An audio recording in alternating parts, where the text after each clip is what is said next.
जा बन के अपने ही रंग में मुझको रंग दे, धीमे धीमे रंग में मुझको रंग दे, सौंधे सौंधे। হ্যালো গাইস, কেমন আছেন সবাই? তো আলহামদুলিল্লাহ আমরা তিনজনই ভালো আছি। আমি, গেরি আর অনিক। এটা আমাদের বেশ কিছু মাস আগের ভিডিও।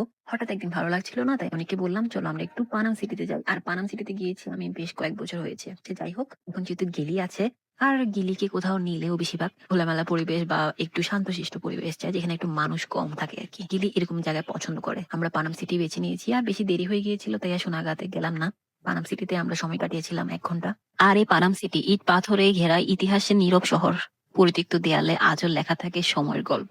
কি সুন্দর যখন এই সময় যারা বসবাস করত, এত সুন্দর জায়গা, এত সুন্দর পরিবেশে সে মানুষগুলোর জীবন কতই না সুন্দর ছিল, তাই না? আমি অনেকে বলছিলাম যে 18-19 শতকে আবার ফিরে গেলে ভালো হতো। আর আমাদের এই ছোট্ট গিলি কোলে থাকতে চাচ্ছে না, এত সুন্দর পরিবেশ পেয়ে বাইরে না গেলে বোঝাই যায় না আসলে পশু প্রেমী কত রকমের আছে। বেশিরভাগ আমি ঢাকা শহরে বেশি দেখি। আর গিলির একটা প্লাস পয়েন্ট হচ্ছে সে অচেনা মানুষের কাছে যাবে না, বা অচেনা মানুষ সামনে আসলে সে আমাদের কাছে চলে আসবে। তো অনেক মানুষ গিলির দূরের থেকে ছবি ভিডিও নিচ্ছিল। আসলে এবার থেকে চিন্তা করছি যে যে গিলির কাছে আসবে, ওই যে ব্লগাররা যেরকম দেখায় মানুষ একজন সেলফি তুললেও সেটা ভিডিও করে রাখে, এবার থেকে গিলেরও ওই জিনিসটাই করতে হবে।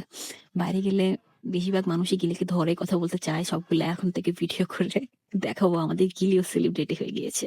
পানাম সিটিতে যাওয়ার প্রায় আধা ঘন্টা পরেই রবিন চলে আসছে, অনেকের কাজিন, আমার দেবর। সবচেয়ে এনিমেল লাভার, পশুপ্রেমী যাই বলেন, এগুলো সবই দেখে শেখা হচ্ছে রবিনের কাছ থেকে। রবিন যে এতটাই এনিমেল লাভার, না দেখলে বুঝবেনই না আসলে।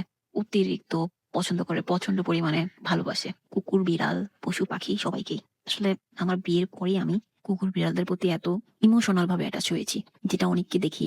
মূলত আসলে যার বাবা মা কুকুর বিড়াল বা পশুদের পছন্দ করে, তার সন্তানরাও অটোমেটিক পছন্দ করে, এটা আমি এখন বুঝতে পারি।